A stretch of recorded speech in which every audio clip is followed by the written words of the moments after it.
This is South Carolina Public Radio. I'm Delaney Flanagan. What you're hearing is footage of a Japanese komuso priest playing a bamboo flute. This footage is almost 100 years old. This one is also almost 100 years old, but this time it's one of the first recordings of the Welsh language. These are film reels that were shot in 1929 when Fox Film Corporation, later known as 20th Century Fox, recorded footage all over the world in the early to mid-1900s. This collection of footage is known as the Fox Movietone Collection, and all 11 million feet of film are kept in Columbia at the University of South Carolina's Moving Image Research Collections, or MERC. It's one of the largest motion picture archives in the United States, and it preserves all kinds of videos from home movies to local TV reels to the footage from the Movietone Collection. There's footage of Pearl Harbor, Martin Luther King Jr., and even someone wrestling a lion, to name a few. Which is really a treasure, I would say a national treasure and an international treasure. That's MERC Director Daniela Couraud. She says the archive was founded when 20th Century Fox donated their collection of news films to USC in 1980. And it's rare a donation like this could happen again. Now, studios keep all their old footage so they can make money off relicensing. But at the time, these films just took up space. And they were happy to sort of give it to others. And while USC may seem like an odd choice, there was already a connection between Fox and South Carolina. In the 1970s, SCETV produced a show with Lowell Thomas, the narrator of the Fox newsreels. A producer of the show put Fox in touch with USC, and eventually the Fox Movietone Collection was donated. Now, technicians at the MERC work on digitizing films, converting video from film reel to a digital format.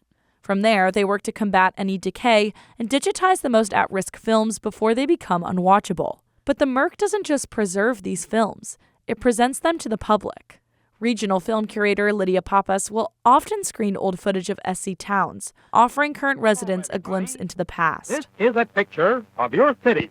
Pappas showed this footage of downtown Orangeburg from 1935 a few years ago.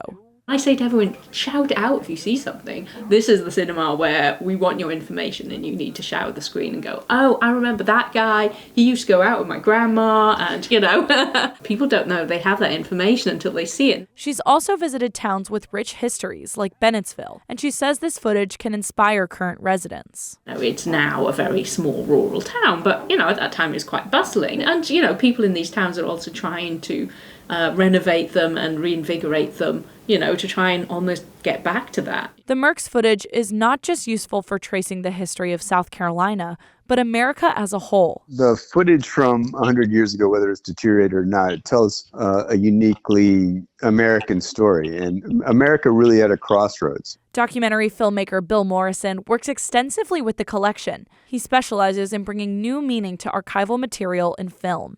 I think to understand how there can be any progressive change in this country, we have to see how these patterns keep recurring. Sometimes, Morrison finds films in the collection that haven't been digitized yet. It's a highlight of his work. Maybe nobody's ever looked at this film ever.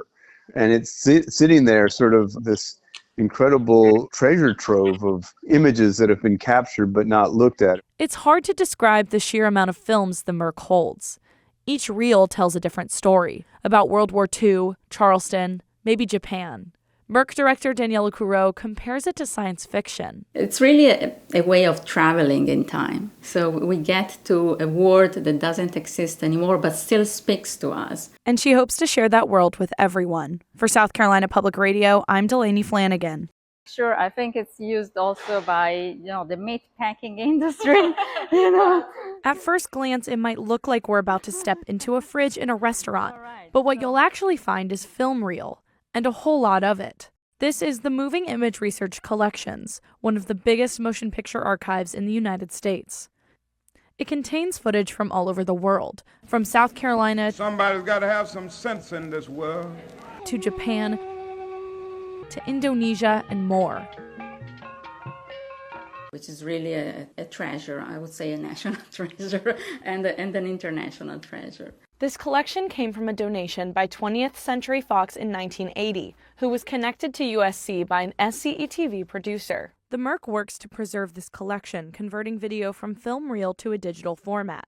It also presents the films in the collection to local communities like Orangeburg. I say to everyone, shout it out if you see something. This is the cinema where we want your information and you need to shout at the screen and go, oh, I remember that guy. He used to go out with my grandma and, people don't know they have that information until they see it. Through the millions of feet of film at the Merc, each reel tells a different story. Courreau compares it to science fiction. It's really a way of traveling in time. So we get to a world that doesn't exist anymore, but still speaks to us. And she hopes to share that world with everyone. South Carolina Public Radio's Delaney Flanagan reports on the flag's current whereabouts. For most of 10 years, the flag has sat on the back wall of the Confederate Relic Room and Military Museum. The nylon flag is framed behind plexiglass with a tiny plaque. It's unassuming, surrounded by century-old artifacts. Alan Robertson, the museum's director, says he wants the museum to be known for not only the flag. Personally, it was a sense of duty that the state needed this and needed a solution, and you couldn't get past what happened in Charleston. The flag is no longer disconnected from what happened in Charleston. Robertson says he's there to tell the state's history and stay out of politics. For NPR News, I'm Delaney Flanagan in Columbia, South Carolina. Today marks 10 years since the Confederate Battle Flag was lowered from the Statehouse grounds. The flag was removed following the racist mass shootings of 9 black parishioners at the Mother Emanuel AME Church in Charleston. And for most of 10 years, the flag has been sat on the back wall of the Confederate Relic Room and Military Museum. The nylon flag is framed behind plexiglass with a really tiny plaque next to it. The flag is unassuming, especially surrounded by centuries-old artifacts, including some other Confederate flags that are a lot older, a lot more torn up. Some of them have bullet holes in them and are covered in gunpowder. Alan Robertson, the museum's director, wants the museum to be known for more than just the Confederate flags. Personally, it was a sense of duty that the state needed this and needed a solution, and you couldn't get past what happened in Charleston. The flag is no longer disconnected from what happened in Charleston. Robertson says he's there to tell the state's history and to try and stay out of politics. At 6:34 p.m., 57-year-old Stephen Stanko was pronounced dead after choosing the lethal injection method. Stanko received 2 doses of pentobarbital in accordance with state policy. Journalists who witnessed the execution described a voice coming over the intercom announcing when he would be receiving each dose. They said this was a first for the lethal injection process, and Department of Corrections spokeswoman Christy Shane says this change comes after his court hearing last Wednesday. We discussed this in court this week and are trying to be as transparent as possible. In his last words, Stanko apologized to the victims' families. For South Carolina Public Radio, I'm Delaney Flanagan in Columbia. Newsom told voters at the Kershaw County Council on Aging he's hoping to reach communities previously overlooked by politicians. We were at a stop and people said, well, we've never seen a governor here. I said, well, it's the first time, I guess, governor of California's been here. No, any governor, including our own. Some in the crowd said they hope Newsom can bring more awareness to the Democratic Party, largely overshadowed in the red state where Republicans hold supermajorities in both statehouse chambers. Newsom spoke about the importance of voting locally and participating in the midterm elections, especially after President Trump signed his so-called Big Beautiful Bill into law last week. Today, Newsom will visit upstate counties hit last year by Hurricane Helene. For South Carolina Public Radio, I'm Delaney Flanagan in Camden. Democrats didn't just show up for the Fish Friday. Some said they showed up hoping to see how the Democratic Party is preparing to turn out voters in the next election cycles. And, of course, to hear from Governors Wes Moore of Maryland and Tim Walz of Minnesota. They just want us to listen. That's Thomas White. And find out what's the real problems, what's the real issues, maybe not so much on social things, but on, how am I going to feed my child tomorrow? In return, Democratic leaders said they had a message. Don't wait until November in an election year. Get started now. For South Carolina Public Radio, I'm Delaney Flanagan in Columbia. City Council voted 4-3 to repeal the ban despite public pleas to keep the ordinance in place. The repeal follows passage of the state budget that starts July 1st, which includes a measure to prohibit state aid for local governments with conversion therapy bans. For the city of Columbia, that's a $3.7 million loss. Democratic State Senator Tamika Isaac Devine, who was on the council when the ban first passed in 2021, said their vote will open the city up to more pressure from lawmakers. If you cave to the bullying of the state, you will be showing that the state can bully us and take away things. The repeal needs one more vote to take effect. For South Carolina Public Radio, I'm Delaney Flanagan in Columbia. Homeowners in the city's Elmwood Park neighborhood are demanding action after last week's shooting. What unfolded that morning was nothing short of terrifying. Eben Twilley lives in Elmwood Park, next door to the Airbnb where the shooting occurred. She was one of the many residents who urged Columbia City Council Tuesday to act on short-term rental properties. What should have been a typical Elmwood Park day with neighbors making their coffee and walking their dogs down our beautiful tree-lined streets instead was a day that was started with gunshots and a murder. The City Council agreed to pause permits for short-term rentals in residential neighborhoods while it reviews its current policies. Members said they still support rentals in Columbia. For South Carolina Public Radio, I'm Delaney Flanagan in Columbia. This is South Carolina Public Radio. I'm Delaney Flanagan. Data from the Federal Reserve Bank of New York shows high unemployment for college graduates, one of the worst rates in years. In the first 3 months of 2025, the national unemployment rate sat at 4%. For recent college graduates between 22 and 27 years old, that number was almost 6%. Historically, college graduates have always had a lower rate of unemployment compared with the national average. This dates back to 1990. The COVID-19 pandemic threw everything off, with unemployment peaking for all ages in June of 2020. But while the national unemployment rate has gone back to normal, college graduate unemployment has remained higher. What we're observing is that new college graduates are facing a worse job market relative to everyone else, and that's very unusual. That's Joseph Von Nessen, a research economist at the Darla Moore School of Business at the University of South Carolina. He says unemployment rates for recent college graduates have consistently been about 1% lower than the overall rates until now. He says there are 3 major reasons for this shift: overhiring in the tech sector, artificial intelligence, and current trade and tariff policy. During the pandemic, technology companies had to hire more employees and increase their capacity as more people were staying home and using online services. Once consumer spending habits started to return to pre-pandemic levels, technology companies found themselves with too many employees. The tech sector tends to employ mainly younger workers. In addition, many companies are beginning to use AI for those entry-level positions that new college graduates rely on right out of school. It's not the first time tech has taken over jobs. In fact, it's similar to the Industrial Revolution, says Neil Burton, the executive director of the Center for Career and Professional Development at Clemson University.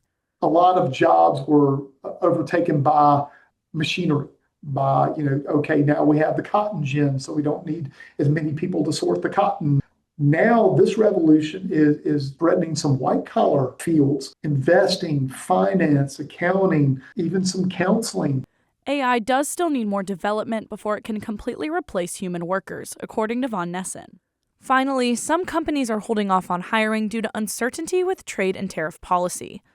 Frank Rainwater, the director of the State Revenue and Fiscal Affairs Office, told the Board of Economic Advisors in an April meeting that South Carolina is more exposed than most states to the impacts of tariffs. This is due to the state's strong international trade chops. He says tariffs tend to equal uncertainty. Von Nessen echoed the same thing.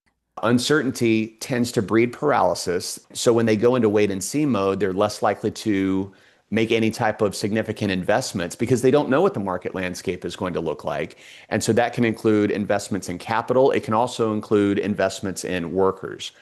While the job market as a whole is in a good place, it's just harder for new workers to gain footing. Some recent grads are starting to feel the pressure as they enter the job market, like Casey Matthews, a recent mass communications graduate from the University of South Carolina. She's applied to over 20 jobs so far. I think more at first, I would spend a lot more time kind of picturing myself in a role that I was applying for, and now I feel like I'm more pessimistic. Burton of Clemson University encourages students to stay motivated, apply all over, and talk to people who already work in the job you want to pursue. Find somebody that's sitting in that position now and ask them for 15 minutes of their time to say, how did you get to where you are? He also offered words of encouragement for new grads. You're going to hear no a lot more than you hear yes. That is not a judgment on you as a person. And you just have to be persistent and resilient. Experts all echoed similar things, saying there's no need to panic. Resilience is key. For South Carolina Public Radio, I'm Delaney Flanagan in Columbia. Data from the Federal Reserve Bank of New York shows one of the worst unemployment rates for recent college graduates in years. In the first 3 months of 2025, the national unemployment rate sat at about 4%. For recent college graduates, this number was 5.8%. And this is a big shift in what we've seen in the past. Normally, the college unemployment rate is about 1 point lower than the national rate. And there are a few different reasons for this shift. I talked to a research economist, Joseph Von Nessen, at the University of South Carolina, and he says that this shift is because of artificial intelligence, uncertainty with trade and tariff policy, and overhiring during COVID. Let's hear what he had to say. Uncertainty tends to breed paralysis, so when they go into wait-and-see mode, they're less likely to make any type of significant investments because they don't know what the market landscape is going to look like. Von Nessen says that the job market is still very good right now, so there's no need to panic.